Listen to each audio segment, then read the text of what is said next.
It did that before because it said preparing, and it went through this process. It looks like it might be starting. We'll just keep that on. It's now streaming live. Anybody out there?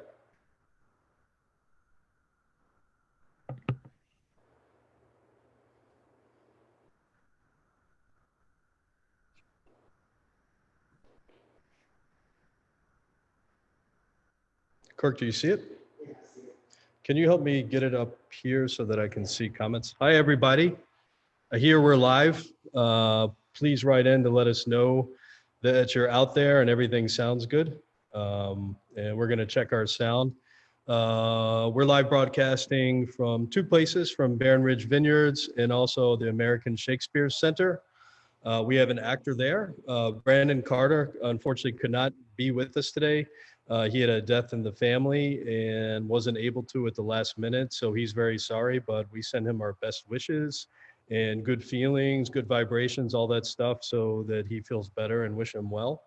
But we're glad you're here, and we're here to share a moment together, and it's a special tasting because we have Benjamin Reed from the American Shakespeare Center, who is an actor who grew up in Pittsburgh, supposedly very outgoing, very gregarious. He's gonna introduce himself, and I'm gonna do part of a monologue from Henry V, and we'll see how that goes. I'm a little nervous about that. And just to correct a couple things from last week, I misspoke. I mispronounced actor Zoe's last name. It's Zoe Spies. I said space, so that sounds very strange. No one's called space, but you guys make me nervous, so I made a little mistake. And we were flying the drone out towards the Allegheny Mountains. I know the Allegheny Mountains are west. I call them the Blue Ridge Mountains. So like I said, you make me nervous, so that's what happened. But I love you guys being out there, and we're happy to be here today. So I'm just gonna let Brandon say a little bit now, and then we'll do a little Henry V, and then we'll move on to some wine tasting. Hey, everybody. I know when you're expecting Brandon Carter and you get Benjamin Reed, you know, that's not exactly a one-for-one trade-off there, but I'm happy to be here. Happy to be tasting some wines. And I love Barren Ridge, been there quite a few times with my wife and with my family when they've come in. We love to go and do wine tastings out in wine country of Virginia. And yeah, so I've been with the American Shakespeare Center since 2014. I decided when I got here that I loved it. I loved the mountains and the town. And my wife and I actually recently opened up a small little wine and beer bar in downtown Stanton called the Green Room. So I have tasted a wine or two in my day. So that's nice. I see a lot of people joining us. Thanks for that introduction. Hi, Vicky, Anne-Marie, Cliff Garstang, Lauren Reed, Suzanne Street, Debbie Long.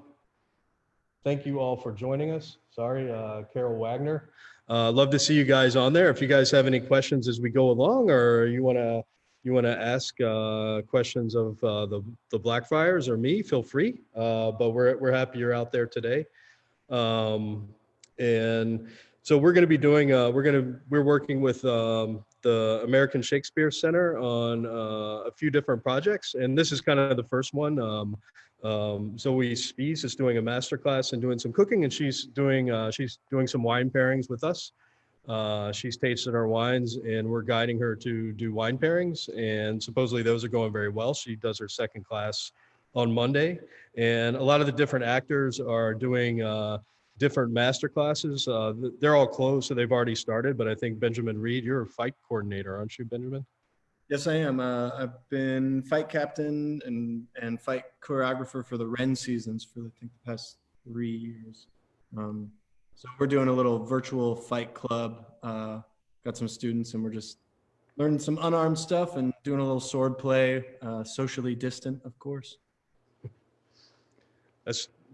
That's fun. I mean, that's exciting to do that kind of stuff. I've done a little bit of that in the past, and it's quite something to do, you know, hold a weapon in your hand and act with it. So it's fantastic. And Benjamin, so he's currently, the Ren season ends next Sunday, so you can watch these on Blackfriars TV until next Sunday. What you can see Benjamin in is Much Ado About Nothing, Henry IV, Part 1 and 2, and King and No King. I will be watching personally Henry IV, Part 1 next Friday, and we're going to be doing a little special for that. We're going to try to get people watching Blackfriar TV. So we're going to have some specials this week. So please keep an eye out on social media, and we'll see what we come up with that's creative. And we'll probably have more to say about both. But I mean, well, I'm going to go ahead and do my speech. And I'm going to take it as far as I can. This is authentic. I didn't really have time to prepare. This is a speech that I've known by heart since my time in New York, and it's something that motivated me. And what's interesting about Henry V, it's just this is Henry V motivating his troops, and it's inspiring, as a lot of things are from Shakespeare, and it always inspired me. And what initially got me into Shakespeare was from Henry IV. It was the speeches by Henry Hotspur, but that's a subject for another time. So I'm going to do my best. Okay, so here we go. Once more into the breach, dear friends, once more, or close up the wall with our English dead. In peace, there's nothing so becomes a man as modest stillness and humility. But when the blast of war rings in our ears, imitate the action of the tiger, stiffen the sinews, summon up the blood, disguise fair nature with hard-favored rage, and lend the eye a terrible aspect. Let it prowl through the portage of the head like a brass cannon. Let the brow overwhelm it as fearfully as doth a galled rock overhang and jutty his confounded base, swilled with the wild and wasteful ocean. Now set the teeth and stretch the nostrils wide, hold hard every breath, and bend up every spirit to its full height. Nice. That's what I got. So that wasn't easy to do, but I really appreciated sharing. I hope you guys appreciated it, but I was actually vibrating inside when I was doing that, and I made a couple mistakes, and I really wanted to do the full monologue. It's a great monologue. I did my best, so thank you. That is a great speech. I mean, Henry has amazing speeches all throughout that play, and that's obviously one of the most famous and well-known ones. Well done. Thank you. What I like about Shakespeare is that it rings with something with me. It awakens something with me. So I find it motivational, and I find it enlivening. And we're going to get onto the wine tasting. But one thing to mention about Shakespeare is he was writing for the people, and the American Shakespeare Company and the Blackfriars Theater is created for everybody. So people have preconceived notions maybe sometimes of Shakespeare as being intellectual or elitist, or I don't even know what. People have preconceived notions about everything, but it's mostly just fun. And if you just want to go have a good time, I find it great to start with a comedy. I personally like drama because I like being very moved in that way, but I like everything that I've ever seen there. I've been sneaking off and seeing productions since I started coming back here to help with the harvest in 2007. I would go to a couple of my favorite restaurants and try to catch a couple shows every time I was in town. And it's really fantastic. So it's always approachable. It's always fun. And right now you can see it on Blackfriars TV. That's what we have to do. And that's fun too. So it's a good way to take your first steps if you haven't seen one, or just have a good time at home one evening. So please do that, and we'll be doing some promotions this week, so keep an eye out for those. And now we're going to move on to wine tasting. So we got Benjamin in his theater. I guess I'm in my theater, and now we're going to move on to a wine tasting. He's got the wines behind him, and we're going to taste 4 today. That's quite a bit to taste, but we're going to taste 4. So I'm going to start with Vidal Blanc. So hang with me one second. Sorry, my mouth's dry. Yeah, we hear all the time that that people, come expecting that, oh, I'm not going to understand Shakespeare, or, I have bad memories from high school, but then the second that they step in here and see a show that, it's just not what they expected, and they totally understood it and followed the story. And I do think we make it very approachable. And the cool thing is that now Blackfriars TV is shooting out all over, you can watch it from anywhere. That's just something we weren't able to do in the past. So Yeah, no, no, it's great. And I sent out a little teaser on Facebook as well. That teaser's great because it highlights some of the great accolades that the American Shakespeare Company has gotten for being innovative. It shows little snippets from some of the current Ren season, and it's really fantastic. It kind of motivates you to check it out. So I hope a lot of friends. I invited friends from all over the world. So bonsoir et guten Abend. I hope we have some friends from some other countries out there. But we're going to start off with Vidal Blanc. I never know exactly where the camera is. Vidal Blanc. As you can see, always featuring our old apple crates from the old apple orchard here. And Shenandoah Valley AVA 2018. Put a little bit in the glass.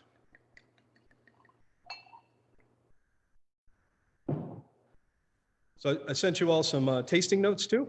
I hope they're informative. We do those by hand, and they're all our own pictures. And I will be adding some little paintings to explain kind of what some of the aromas are. But Vidal Blanc is a hybrid grape that grows very well in Virginia. One of the parents is Uni Blanc, which is Vitis vinifera,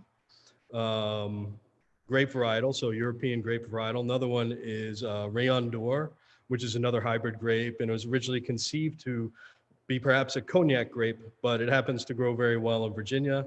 And this is Vidal Blanc, created in the 30s by a Mr. Vidal. So depending on how cold the wine is, we're tasting in different locations, so our wines are different temperatures.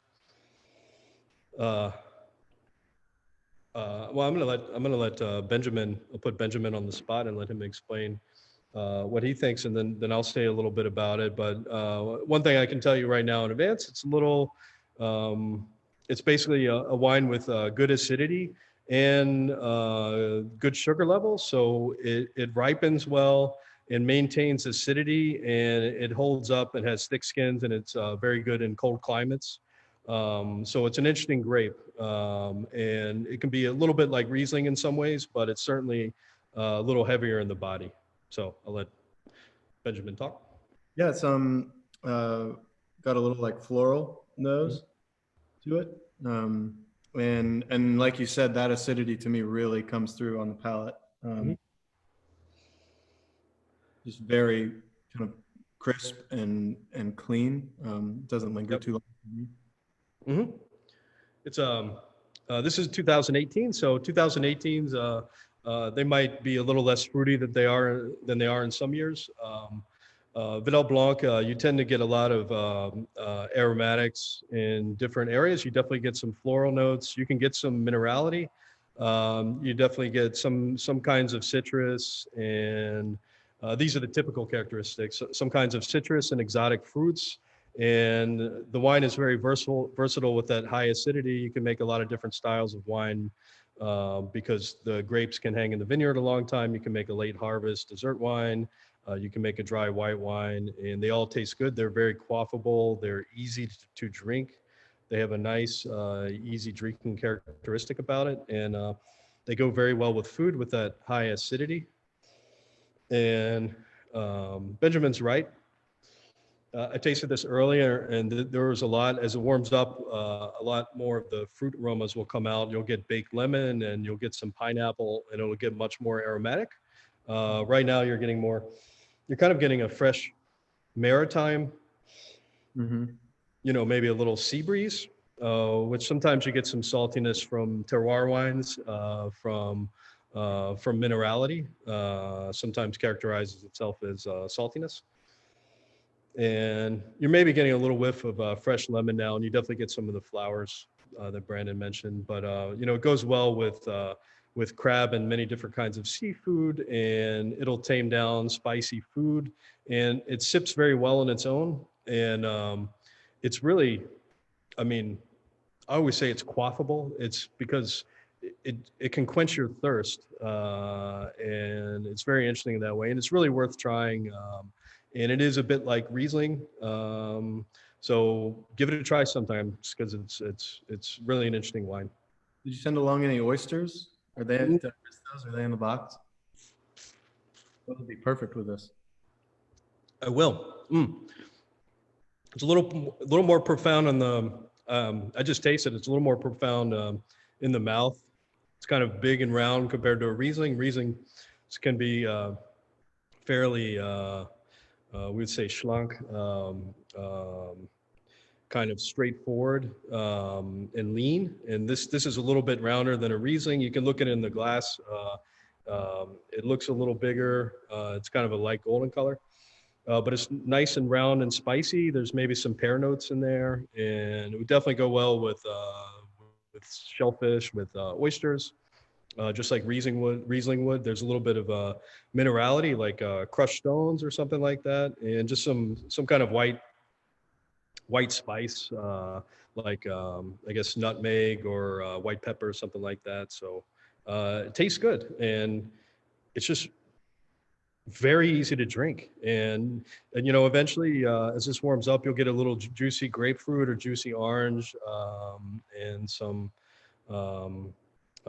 exotic fruit notes. So it's good to try at different temperatures, different times, and I still have some nice sensations on my tongue. So all our wines tend to be long. We have good terroir from the Allegheny Mountains, and it tends to keep our wines long and fresh. And that freshness and the acidity helps the wines carry into the close, and really helps the flavors kind of have a lot of length.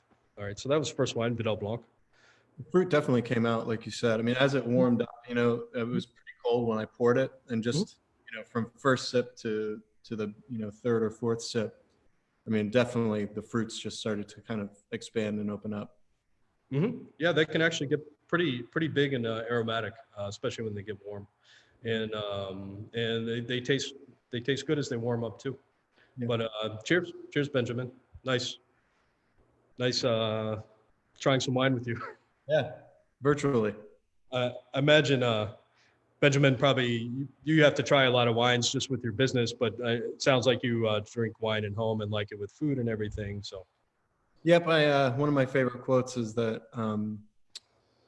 food without wine is like a body without a soul. I think that they're meant to go with one another. And I was working, as actors often do. I worked in the restaurant industry as a server and bartender for many years, and wine tasting for me really came to its head at a place that I worked at in Pittsburgh called Cure. Awesome chef Justin Severino, and we would sit and do tastings before the shift, every shift, so we could talk about wine with guests. And it really is a muscle, just like anything else. And the more that you do it, and the more you talk about it, the better you get at it. And it's been a while since I've tasted, as much as I did then, where we were doing every single shift and talking about wine and also, pairing it with different things and just chatting about it. But the more you do it, the easier it comes, and the more you start to kind of pick up on the nuances of wine. Yeah, and it's always try to make it fun. There's a good wine writer here in Virginia called Frank Morgan, and his website is called Drink What You Like. And you should always drink what you like, have fun, experiment, and taste wine at different times with different foods, and just have fun. It's a very complex beverage, so it's the food is going to push different types of wine in different directions. Likewise with wine and food, so it's just very interesting to marry the both. And yet it is there's a certain aspect, like Benjamin was saying in that quotation, of soul. There's a certain soul in wine. There's a certain spirit in wine in that way. And also Shakespeare talks about wine really a lot. And I was hoping to prepare a little bit for that, but we'll just leave it at that today. And for future dialogues, if you want to say something, feel free, Benjamin. But he talks about wine a lot in a lot of his plays. So that's something to look into as well. Yeah, there's definitely in Henry IV, Part 1 and Part 2, there's plenty of drinking happening. So It's a good play to watch and have a bottle of Baron Ridge as you take in a Blackfriars show. That's for sure. Yeah, one could do that. And that might be exciting, but they are very exciting plays.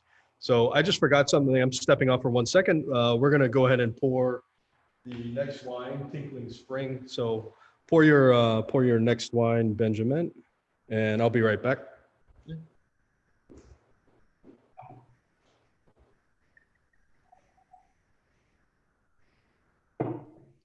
If you haven't been to Baron Ridge, it's worth the trip out there. Gorgeous views and beautiful places to picnic and obviously delicious wine. And if you haven't trekked out to Blackfriars when everything settles down, you'll be inspired having seen some of these Blackfriars TV shows. You come on out and see the beautiful playhouse that we have here. I'll kind of pan up with the beautiful chandeliers and the stage. That's not exactly a replica, but the best known plans for how the Blackfriars would have been in London. So. Yeah, and there's a lot of the Blackfriars. I forget the whole story how it started, but it's incredible having something like that here. It's very unique. It's unique in the world. It's the only recreation of Shakespeare's Globe 2 Theater. Is that correct, Benjamin? Yeah, indoor space. It was a monastery, I believe, or a church, and they renovated it and turned it into a theater. Yeah. So the only recreation of his indoor space on the entire planet. It's unique and it's populated with very talented people, everything from the actors to the creative team to the directors. It's really fantastic and you'll just always have a good time there. And they have a lot of old wood that has absorbed a lot of energy and emotion, just like our place has here. It's been around since the 1890s, just taking in the surroundings and absorbing what the people gave to it. So that's always interesting when you go into to a building with wood. There's something living about it, just like with wine. Wine is a living product. So the second wine is Tinkling Spring. Try to show the label. So this label was done by P. Buckley Moss, who is a fantastic local, nationally known artist. And she did this Tinkling Spring. You can see the little small river here. And we donate to our Children's Art Foundation with every bottle that's purchased. So we really appreciate this label. We use her artwork on 2 of our labels. And I'm sorry, I never tend to look at the camera, so if I'm always looking somewhere else, eventually I get used to this. But anyway, we're going to taste Tinkling Spring. So this is, I chose 2 varietals and 2 blends today. So this is obviously the white blend. Tinkling Spring is composed of 4 different varietals. It's Riesling, Vidal, Blanc, which we just tasted. So we tasted a component of this wine, and Viognier, and just a touch of Sauvignon Blanc. So it's going to taste very different than just Vidal Blanc on its own. I always get this smell in certain white wines, and I'm interested to hear if you can explain it all. But I get like the tropical fruit lychee. Like that is like I got that right when I started smelling it, and maybe it is more just a tropical aroma, but oh no, it's good when you can narrow down. It was very interesting what Benjamin said before about wine tasting. It is a muscle, and like I said, you drink what you like, you go out and have fun with wine, and if you want to, you can train yourself further. Because for me, the hard part is you know what you're smelling, but then you have to find the right word for it to make it into a note or something usable. And that's very hard to do. So you have to build a vocabulary, and some people are naturally really good at it, and they're just very adept at it. I don't know how good I am, but it's interesting for me to always try to detect these things. And I smell everything. Angela, my wife, has been out when we went to a little wine school in the Rhone Valley, and her professors had her licking stones. So we taste everything. You shouldn't go out and lick stones, honestly. That could be dangerous. not No, definitely not now. You shouldn't really lick anything now, now. unless you're by yourself. But yeah, so I'm going to taste this Tinkling Spring, and yeah, there's definitely lychee. This has a little bit more profound nose, I would say. A little more complex nose. Actually, it's a fair bit subtle, but you definitely smell the lychee. You smell a little bit of citrus peel, lemon peel. You know, it smells fresh and bright. And that lychee is coming from one of the components. Exotic fruits are found in Viognier as well as Sauvignon Blanc, Vidal Blanc, and Riesling, depending on the maturity. But I think probably that lychee is coming from, we only have about 5% Sauvignon Blanc in here. It's probably coming from the Sauvignon Blanc or the Viognier. But yeah, it's definitely there. And just with that different complexity, you know, this is a good wine. It's easy to drink. It's a little more elegant, a little bit more complex than the Vidal Blanc. The Vidal Blanc is a little more simple and straightforward. And this is something where you can think about it and you can pair it with different foods, and it's going to get pushed in all kinds of different directions just because that added complexity. You know, you have minerality and crispness from Riesling. You have, grandeur and roundness from the Viognier, from the Vidal Blanc. You get basically what I was talking about before. You get some of the fruit characteristics and good acidity. And that's how you come up with a blend. And you try to get those components in kind of a perfect harmony at the same time. And this wine is very well integrated. It tastes good. The mouthfeel is also smoother, a little bit more like oily than Vidal Blanc. I wouldn't say it's heavier, but it's definitely got a different kind of feel. Yeah, it moves the same in the glass. It probably has a different feel. Riesling and Viognier tend to have kind of an oily characteristic. When you look at Riesling in a glass, it almost moves slowly because it looks oily. And Riesling also, but that's more Riesling with age. As they get older, they start to taste like petrol. So it's very interesting to taste them over time. Start tasting like gasoline. Some people love it, some people hate it.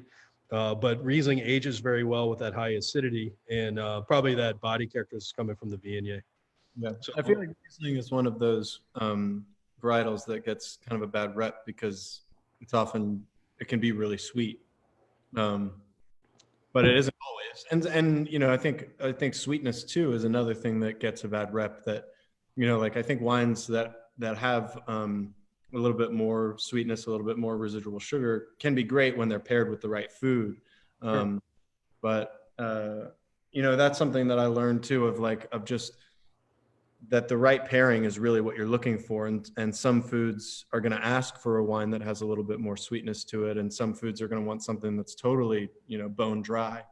But as you eat and as you taste, I feel like, you know, like my experience was having a fresh oyster with I'm going to forget the varietal, but it was a French white, you know, and the French white seemed boring until I had the oyster and the white together, and then they both became more flavorful and interesting and deeper. Would you know the wine if you heard it? Yeah, I think so. Well, there's a Chablis or Sancerre, what was the Petit Chablis or Chablis, which is the northern up above Burgundy, very mineral wines. And then Sancerre are kind of the two go-to wines for oysters in France, but it doesn't necessarily have to be one of those. The one that I know what it was because there's a sweet wine that it gets confused with all the time. Not a Moscato. It was a Muscat. Oh, it's a Muscat. Okay. Muscat. Yeah. I'm glad that was good with the oyster. It was great. Yeah, so I was Tinkling Spring. I'm trying to remember something that you were just saying before. I wanted to add a comment to that. It's out of the head now. I appreciate some more people have checked in. Len Norman, I probably haven't talked to him since college, and I don't want to think about how long ago that was. Cheryl Wagner, I have some family out there. Mon Vivian, Uncle Larry, David Shriver, Tony Conway. Friends of Vic and Kay Hill. So yeah, so people pass the word around, and we really appreciate it. I was hoping we have a Jupy Hebener Wagner. Hi Ben. Oh, someone said hi to you, Ben. Jupy. That's my. Jupy. She got me my mortgage. Oh, okay. Hi Jupy. Thank you from Benjamin. Tony Conway. Okay, thanks for everybody. There's someone from France, from Avignon. She's in Avignon tonight. Hi, Carol. Okay, so I'm sorry, we're taking a long time. I take an extremely long time to do tastings. Some people like that, some people don't. And we'll be able to do this eventually together again. And we'll just do it virtually at this time. So we're going to move on to the reds. I'm going to change glasses. Just a reminder to everyone, it's always good to smell the glass before you put something in it. It could smell like detergent or something else, and you just want to always get a clean glass. So always give it a whiff. You know, we smell a lot of things as in the wine world. So giving myself some nice Cabernet Franc. We have tasted this one on this series. I think this is the fifth tasting we've done. This is Cabernet Franc 2017, which was a good growing year. Cab Franc is great in Virginia, isn't it? Absolutely. It's fantastic here. Ours is great, but a lot of people do a good job with Cabernet Franc. It seems to do well in the climate and on the soils here. Here it grows on our kind of red clay soils with some limestone and some weathered shale. Picks up a bit of that minerality from the old weathered shale that we get from the Alleghenies. And it really expresses, it tastes like good Loire Valley Cabernet. And it can be more or less concentrated. This is a fairly light version, but with some very nice characteristics. Sorry, I have a fruit fly in my wine.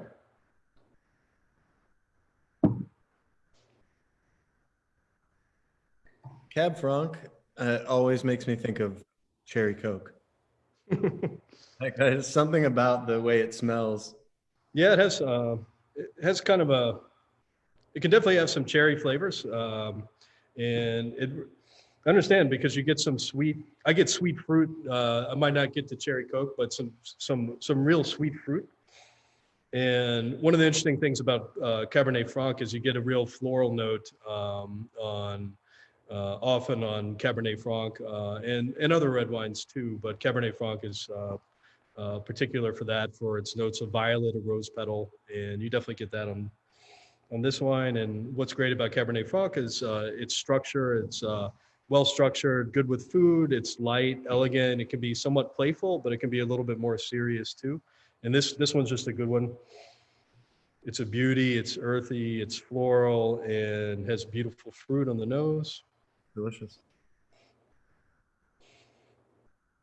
Really concentrated, deep fruit, but it's light in the glass, so you can tell it's going to be a fun wine to drink.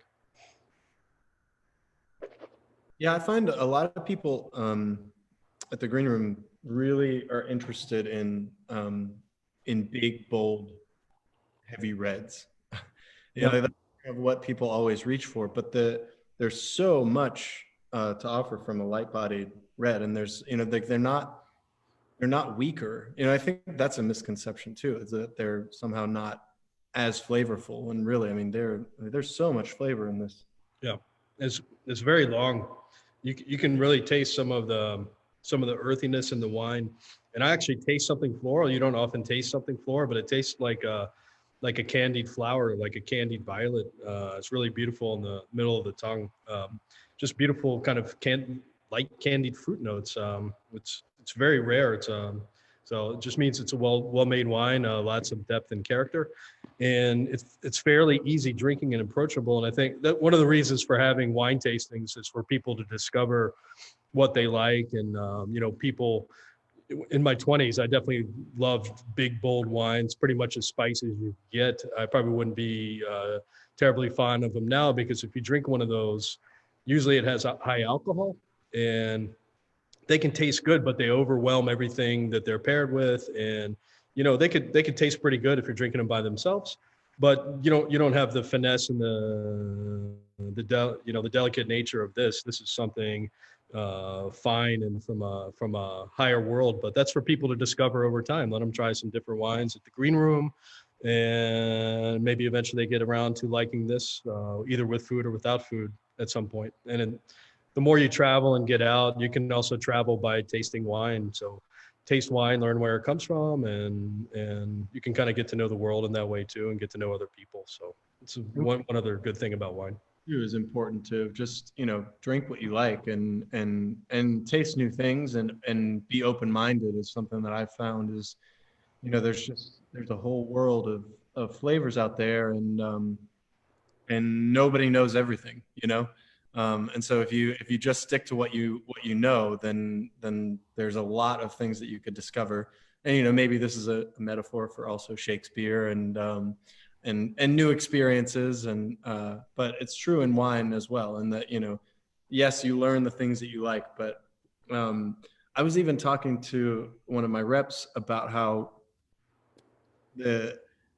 because we do a little bit of a focus on natural, organic, and biodynamic wines, and we went off into a wormhole about biodynamic wines and how there's even belief of like the position of the moon and the stars, and just like the energy forces can actually change the dimensions of the wine even after it's been bottled. And so it might taste different on Wednesday than it does on Friday, just based off of kind of where we are in the calendar, which I don't know that I wanted to say I don't know that I believe it, except that I have had the experience of like having the same wine at two different times and being like, this is not at all how I remember it. I don't know. Have you heard anything like that? Is that just Sure. like crazy? I'm not going to go off on a huge tangent here, but I mean, wine tastes different every time you open the bottle. A bottle of wine, especially if you have a natural cork, there's a constant exchange of air to the small surface of wine that's in the top of a bottle. So it's constantly evolving and aging. That's one thing. Human beings feel different all the time. So emotion, you go to a tasting room, you have a good time, the wine tastes great. You go home, tastes totally different. Hopefully still good, but sometimes it's totally different. And I'm always analyzing. I go to a lot of wine tastings in Europe, and you take notes and you just taste wine later, and you're like, what was that I had? Because it tastes like pure gasoline now. So it's very strange. And with biodynamics, we'll probably do a whole tasting in the future and talk more about biodynamics. That's a big subject. It comes down to personal beliefs and verification. Like Benjamin was saying, you should go out, try different things, expand your world, have a good time, drink what you like. Frank Morgan was on here. He would love us today because that's the name of his blog and website. But biodynamics is interesting, and we're not opposed to doing some of those techniques here. We're trying to increase our biodiversity as much as possible, and we're trying to be as ecologically friendly. We're already pretty ecologically friendly as far as that goes, but we're trying to explore what can make the best wine here, and we will be as friendly to the planet. We'll take that as far as we can. And some of our first steps will be looking at our own biodiversity, getting to know it. There's certainly, the moon affects everything on this planet, so it definitely affects wine.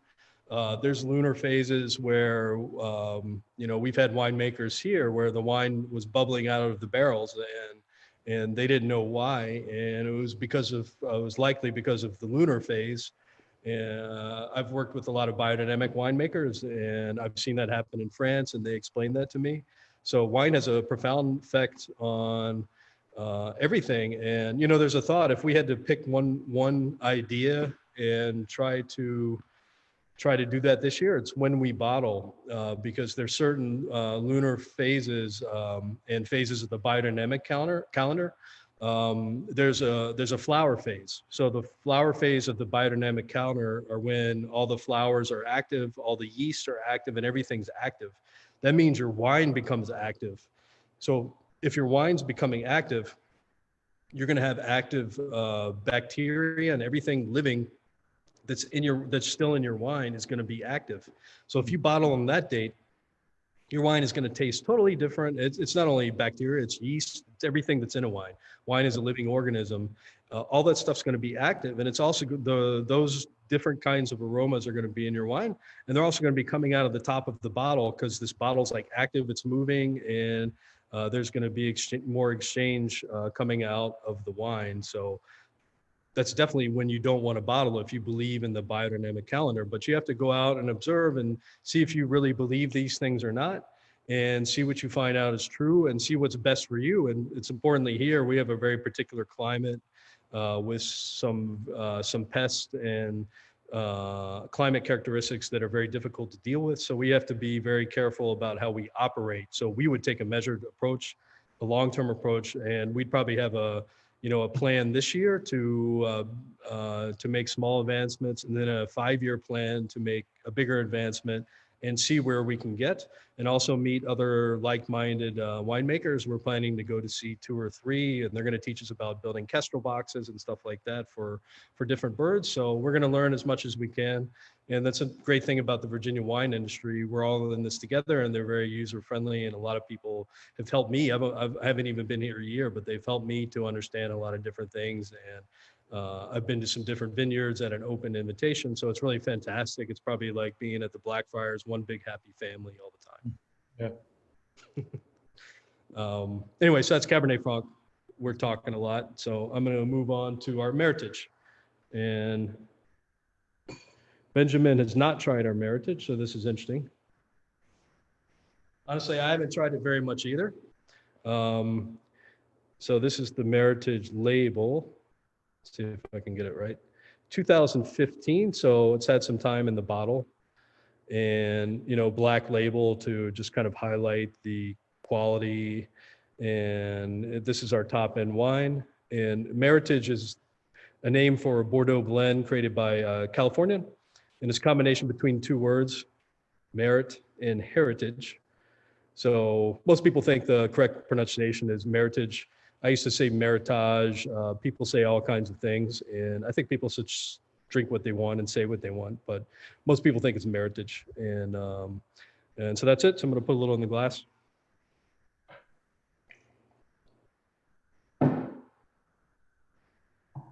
First thing you do, you always look at the visual characteristics of a wine. I talk about this, I guess, every time I do a tasting. Hope it doesn't get boring. Pretty dark, still on the red side. It really doesn't go purple, but it's really dark. It's almost opaque, kind of a deep ruby. And Bordeaux's tend to look like that. And then you could just see how it moves in the glass, see if you get a sense of the density. And then you move on to what we'll call the first nose. And you really get some beautiful stuff there, and you're going to get something quite different on the second nose after you swirl it, let it open up a little bit. This wine I've had open from this morning, so it's really good to let these wines open up and breathe. You can put them in a carafe. It's 2015, it can age a long time.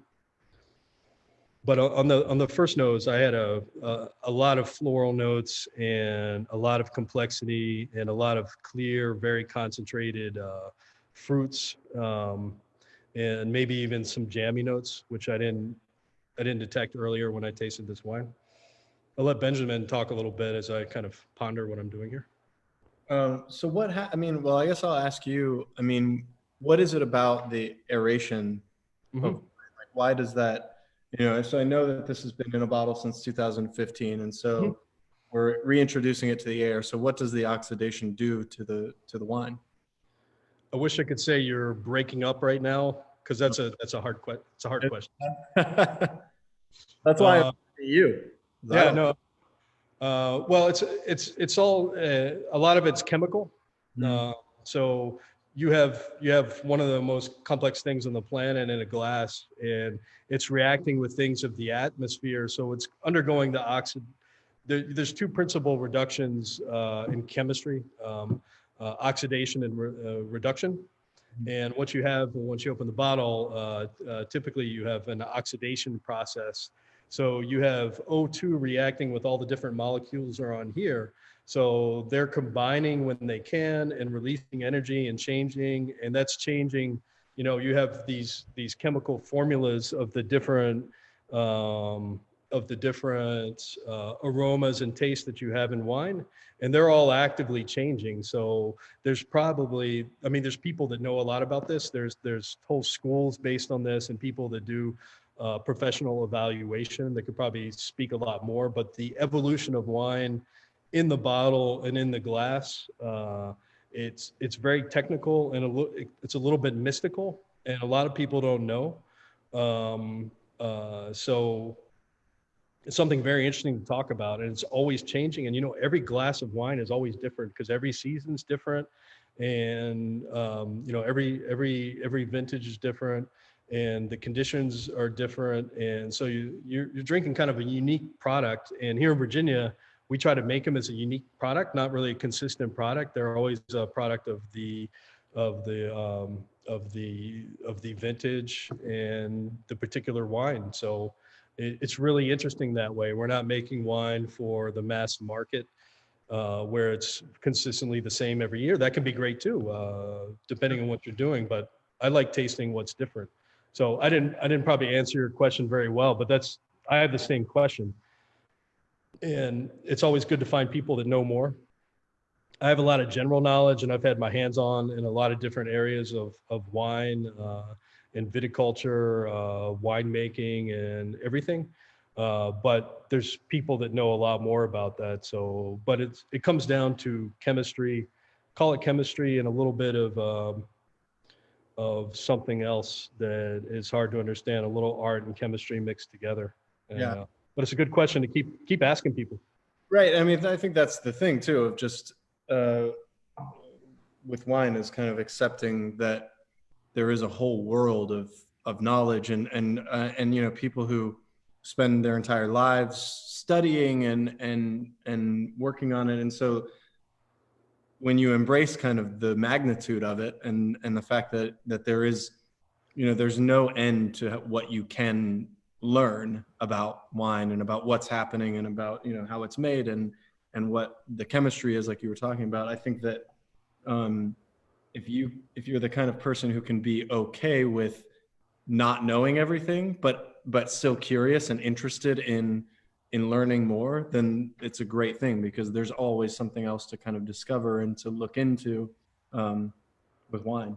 Yeah, it's endless. And if you're excited by things like that, it's part science, it's part viticulture.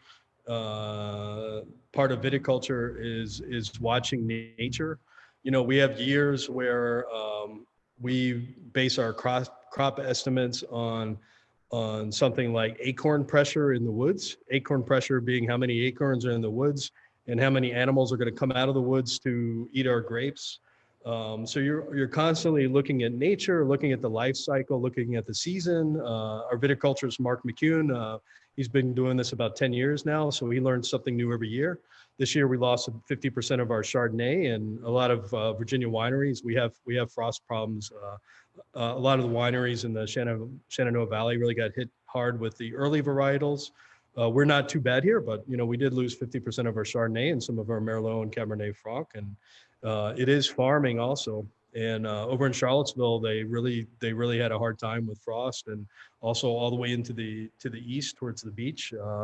It's difficult, but it's an endless learning process. It's exciting, and you combine everything from business acumen to acting like a CEO if you're running a winery, to having sales skills, to maybe having to have a good persona on stage sometimes, depending presenting wine and things like that. And you have to be good at analysis. You have to be good at accounting. You have to grow an agricultural process. You have to grow a product from agriculture. You have to bring it to harvest. Then you have to harvest it correctly and cleanly, and then you have to process it correctly so that you have a quality product to begin with. to preserve what nature gives you and be a good shepherd of what you get out of the vineyard. And then you take that and you let it undergo a fermentation and then a secondary fermentation, and you're letting it age and become refined, and eventually goes in a bottle, then it ages more. So you're taking an agricultural product and you're refining it to the maximum and everything that accompanies that. So it's really an amazing process. And well, we haven't talked much about this wine. Couldn't tell if you're gonna. Is it does it age in oak? Yeah, there's we tend to have a light hand with oak, but there's probably Jessica Gatewood is our winemaker. She would have to answer that question, but anywhere from probably 20 to 30% new oak, and we use primarily French oak, but a little bit of American oak, and we're not opposed to using American oak, even Virginia oak in the past. And we try to do that as something that adds to the wine, doesn't mask anything, and really makes it part of the wine. This wine is really well integrated, has really a beautiful nose. It's floral and rich, and mine is probably a little more integrated than the one you opened, since you opened it recently, but you get really just deep, rich fruit flavors. You get some real complexity, tobacco, earthy, floral. Maybe a little leather. Yeah, you can get a little leather. You get some spices, and you get fruit that's probably more like a plum. I don't know, maybe a cherry or a plum. Yeah, deep and rich. Yeah, deep, rich, smoky plum, and it has good structure, good acidity. It's composed of Petit Verdot, Merlot, Cabernet Franc, and a little bit of Cabernet Sauvignon. And this wine, Jessica Gatewood, our winemaker here at Barron Ridge, she made this wine with Mark McCune, our viticulturist, as I mentioned before.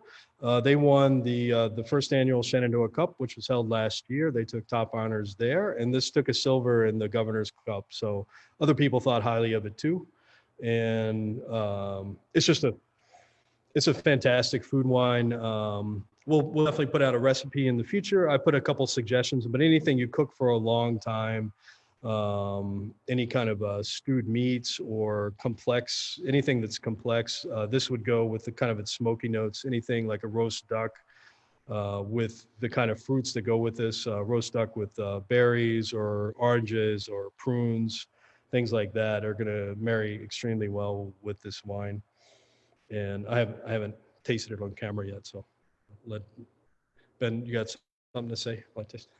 Well, I mean, it's absolutely delicious. And you're right. I mean, you definitely want to have this with something that's hearty and that would kind of stand up to it. And so yeah, anything that's got a lot of flavor,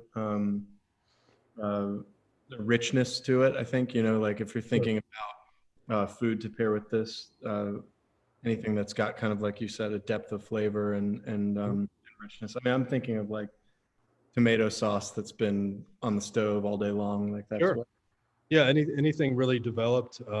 There's a real rich texture. It's very, very long. There's candy fruit notes kind of that rest on your tongue when you're done. That's a sign of just really well-developed character. And if you're cooking anything, if you're cooking in France, you cook a gigot d'agneau, so a leg of lamb, and they cook it for hours, and they put candied fruits inside, and they eventually put all the potatoes inside and everything together, and it just develops its own rich sauce. And just the candied fruits will play kind of a role and play around with what the flavors you have in the glass. And then you also have a finish that's kind of fresh. Our winemaker Jesse wrote cranberry-like. I get something else. It's like a fresh forest berry, but something really refreshing at the end. And there's a real interesting note of a bay leaf or something aromatic like eucalyptus, something earthy and fresh that keeps the wine really fresh and really food-friendly. So there's a lot of complexity. It's something you have to try this wine a number of times to really start to understand it. or you can just drink it and have a good time with it and not think about it too much because it just tastes good. So whatever you like, just enjoy it either way. Yeah, you could absolutely also just drink this on its own Oh, and sure. No, its own merit, because I mean there are some wines that really do want food, yeah. but like yeah, you could sit outside and just I take mean, it. this wine asks for food too. It actually makes you hungry as you drink it. It really increases the appetite. I can also, I'm thinking while I'm thinking about the wine, I'm also thinking black olives. There's some kind of notes of black olives, which somehow are similar to leather and tobacco. I don't know why, but black olives stand out in my mind. And you could just enjoy this on its own or with food. And you know, it's not a one-sided fruit bomb from countries that get too much heat and there's too much alcohol. It's an elegant, complex, gastronomic wine that tastes delicious. That's really what it is. And that's just for me, not tasting with any notes. It is what it is. It's a beautiful wine. So thanks, Jesse and Mark. You guys did a great job. Thanks, John and Shelby, also for starting the winery. They're my parents. We'll show some pictures from them and talk about them more in the future too, and talk a little bit about our own personal heritage. Benjamin, I'm just going to say hi to a couple people that checked in. All right. Thank you, Kirk, for responding to people. Let's see if anyone else. Evelyn Samuels, Renee Muma wants to see our winery dog, Rascal, Debbie Long. Okay, so we had a pretty good, we've had a lot of people watching the videos afterwards, and we had a pretty good crowd here today. And I never know how to end these things, so I feel like I'd like to say more about Shakespeare. I mean, I guess the last thing I'll say about Shakespeare is just you go there, and you can't go there right now, but you can watch it online and it kind of whets your appetite like this wine did for going to see a show there. And you get a real feel for it on the Blackfriars TV. We've watched some of the programming, and like I said, we're going to watch next Friday, and we're going to have a nice special on Friday and for next week. But what's fun about going there is, you know, you can go there, you can sit on stage, and it's tried to be as authentic as it can be to how performances were in Shakespeare's time, and they were made for the people. So everybody should go see performances, and you can choose if you want to sit on stage. You could drink a glass of wine or a beer or have a snack, just like you could in his time. You can sit upstairs, downstairs. So it's one of the most unique places, and it's really a crown jewel of this little Queen City area that we live in this beautiful valley. So we're really blessed to have it, and we're blessed to have Benjamin on with us today, and we wish Carter the best. Hope everything goes well with him and his family, and Kelly and everybody at the American Shakespeare Center. We love you guys, and we appreciate you working with us. So I think we're going to have a fun partnership, and well, the Blackfriars are going to taste some wine, so I guess that's always good. Yeah, absolutely. And you know, the thing that to me is that kind of bridges the gap with wine and theater is that it's all about communion. You know, it's about community, and it's about, you know, we open this bottle, and right now we're opening it in 2 different locations, but it's the same wine that we're drinking and that we're talking about. And you know, you go and see a play, and it's the same play that, you know, we all saw the same event happen, and in real time. And so, you know, in this position that we're in now, things are a little different. We're having to do this in multiple locations. You might have to see your first Blackfriars show through your computer screen, but, you know, we're doing what we can, and that's what's important. And we're communing when we can, and being a community as often and in whatever way we can until we can get back in the room together and you know, lift our glasses together or watch a play together. But it's all about connecting and being with people in the same space, you know. So I definitely see the correlation there. I'm really happy that there's a partnership that's forming. And I just encourage everybody at home to open up a nice bottle of wine and watch a play from the American Shakespeare Center on Blackfriars TV. Wow, that sounds perfect. Yeah, but like Benjamin said, it's about being together. This is how we can be together right now. So this is how we're being together, and we want everybody to just continue to stay safe and stay well and in this environment. It goes on a long time, so it's important not to kind of lose sight that there's still a big risk, and we still need to be careful and do the right things. And that's why we're talking in this format today. And just think, if you see your first Shakespeare performance, or you see one on Blackfriars TV, what the experience is going to be like when you're there, live, how different that's going to be. And it's always just good to experience different things at different times. So go out and do it. And we love you guys. You guys have been extremely supportive to us and to the American Shakespeare Company. And so we appreciate it, and we love you all, and we love the American Shakespeare Company and Blackfriars. So we're going to keep putting things together and having fun. You guys just keep trying wine and having fun. And I'll let Benjamin have the last word, because I have a hard time ending. So I'll just say thanks so much. Thanks for having me, Robert. I appreciate it. It was a lot of fun to get to taste some of these fantastic wines, and to get to do it in this gorgeous space. And I hope that everybody will check out both of our venues at some point here in the not so distant future. But yeah, I wish everybody well, and thanks. It was a lot of fun. Okay, thanks for joining us, everybody. Have a beautiful Sunday evening, and we'll be in touch soon. And be safe and well. And cheers. Take care. Thanks, Benjamin. Cheers to you. Cheers. Say hi to everybody for us. Will do. Okay, be well. See you next time.